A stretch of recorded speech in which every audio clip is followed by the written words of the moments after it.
احمد فراز کے نام سے معروف سید احمد شاہ مرحوم کے مقربین مانتے ہیں کہ فراز نے حکومت کی نوکری کرنے کے باوجود سرکار کی چاپلوسی نہیں کی اور اسی وجہ سے انہیں جلا وطن بھی ہونا پڑا۔ تاہم فراز کی مزاحمتی شاعری آج بھی باطل قوتوں کے خلاف جدوجہد کے لیے مشعل راہ کی حیثیت رکھتی ہے۔ 12 جنوری سن 1971 کو کوہاٹ میں آنکھ کھولنے والے سید احمد شاہ المعروف احمد فراز، جنہوں نے ایک زمانے میں فوج میں ملازمت کی کوشش کی تھی، اپنی شاعری کے زمانہ عروج میں فوج میں آمرانہ روش اور اس کے سیاسی کردار کے خلاف شعر کہنے کے سبب کافی شہرت پائی۔ انہوں نے ضیاء الحق کے مارشل لا کے دور کے خلاف نظمیں لکھی جنہیں بہت شہرت ملی۔ مشاعروں میں کلام پڑھنے پر انہیں ملٹری حکومت نے حراست میں لیا، جس کے بعد احمد فراز کو خود ساختہ جلا وطنی بھی برداشت کرنا پڑی۔ سن 2004 میں فوجی عامر جنرل پرویز مشرف کے دور صدارت میں انہیں ہلال امتیاز سے نوازا گیا، لیکن 2 برس بعد انہوں نے تمغہ سرکاری پالیسیوں پر احتجاج کرتے ہوئے واپس کر دیا تھا۔ احمد فراز کو ہم سے بچھڑے برسوں بیت گئے ہیں، لیکن فراز کی یادیں اب بھی ان کے بچوں اور ساتھیوں کے دلوں میں تازہ ہیں۔ احمد فراز کے ایک صاحبزادے سینیٹر شبلی فراز تحریک انصاف کی حکومت میں وزیر برائے سائنس و ٹیکنالوجی ہیں۔ تاہم وہ نمناک آنکھوں سے اعتراف کرتے ہیں کہ وزیر بن کر جس دنیاوی بلندی تک وہ گئے، اپنے والد احمد فراز جیسا نہیں بن سکے۔ شبلی فراز کے بقول احمد فراز نے بھرپور زندگی گزاری۔ وہ خوش لباس تھے اور بڑھی ہوئی شیو اور میلے کپڑوں والے شاعروں کے تصور سے بہت دور تھے۔ وہ ایک پریکٹیکل انسان تھے، ہم نے کبھی بھی ان کو بڑھی ہوئی شیو کے ساتھ نہیں دیکھا تھا۔ شبلی فراز کے مطابق ان کے والد ہمیشہ کہا کرتے تھے کہ بیٹا، جس شعبے میں بھی جاؤ اپنا نام بناؤ۔ وہ چاہتے تھے کہ ہم ان کے نام سے نہیں بلکہ اپنے نام سے پہچانے جائیں۔ شبلی فراز کہتے ہیں کہ میں نے کبھی اپنے والد کو گھبرایا ہوا نہیں دیکھا۔ ان کی جو سوچ تھی وہ جو سمجھتے تھے وہی کرتے تھے۔ انہیں اپنے آپ پر پورا بھروسہ تھا۔ ان کو کئی مرتبہ پریشانی بھی ہوئی، تکلیفیں بھی اٹھانا پڑی، لیکن وہ ثابت قدم رہے۔ احمد فراز کے حوالے سے معروف ادیبہ کشور ناہید بتاتی ہیں کہ جب فراز وارد ہوتے تو ان کے لاہور کے باقی دوست بھی آ جاتے تھے۔ ان ملاقاتوں میں سخت باتیں بھی ہوا کرتی تھیں۔ وہ مذاق بھی کرتے تھے اور قصہ گوئی بھی۔ مذاق کرنے میں فراز کا کوئی ثانی نہیں تھا، کوئی مقابلہ ہی نہیں تھا۔ کشور ناہید کے بقول حبیب جالب کی احمد فراز سے بڑی بنتی تھی۔ دونوں فکرے بازی کرتے تھے، تاش کھیلنے بیٹھتے تو لاکھوں ہار جاتے اور پھر جیت بھی لیتے۔ وہ دونوں ایک دوسرے کے پتے بھی دیکھتے تھے۔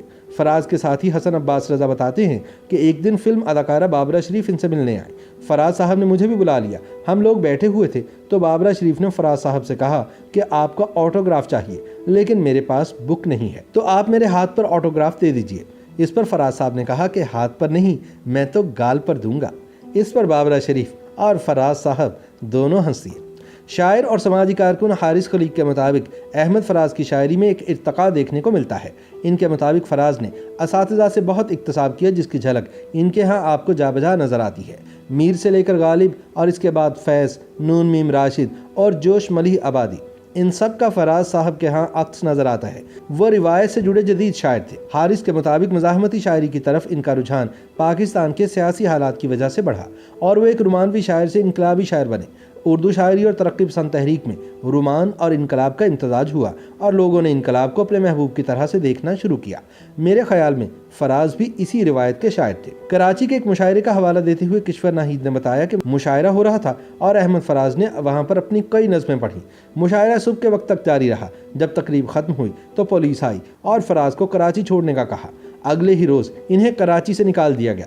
اسلام آباد پہنچنے کے بعد احمد فراز بہت بددل ہوئے اور اس وقت انہوں نے محاصرہ کے عنوان سے نظم لکھی، جس کے بعد انہیں 6 سال تک ملک سے باہر رہنا پڑا۔ کشور ناہید کے مطابق ملک بدری کے بعد لندن قیام کے دوران احمد فراز نے کئی غیر ملکی شعراء کے ترجمے کیے۔ اس طرح ان کے کینوس میں مزید وسعت آئی۔ کشور کے مطابق اس زمانے میں فراز اردو کے سب سے مشہور شاعر تھے۔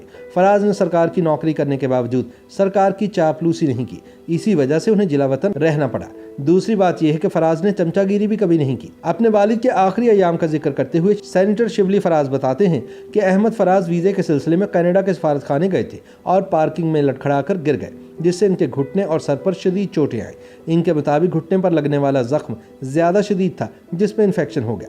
اس کے بعد احمد فراز کو دل کا دورہ بھی پڑا۔ سچ کہوں تو میری ان سے آخری بات نہ ہو سکی۔ میں جب پہنچا تو ان کو آکسیجن لگی ہوئی تھی۔ شبلی فراز کے مطابق انہیں اتنا معلوم تھا کہ فراز اپنی زندگی کے آخری ایام پاکستان میں گزارنا چاہتے تھے اور اسی لیے وہ انہیں اپنے ساتھ وطن واپس لے آئے۔ اپنی زندگی کے آخری 24 دن احمد فراز نے اسلام آباد کے ایک اسپتال میں گزارے اور بالآخر 25 اگست سن 2008 کو 76 برس کی عمر میں خالق حقیقی سے جا ملے۔ YouTube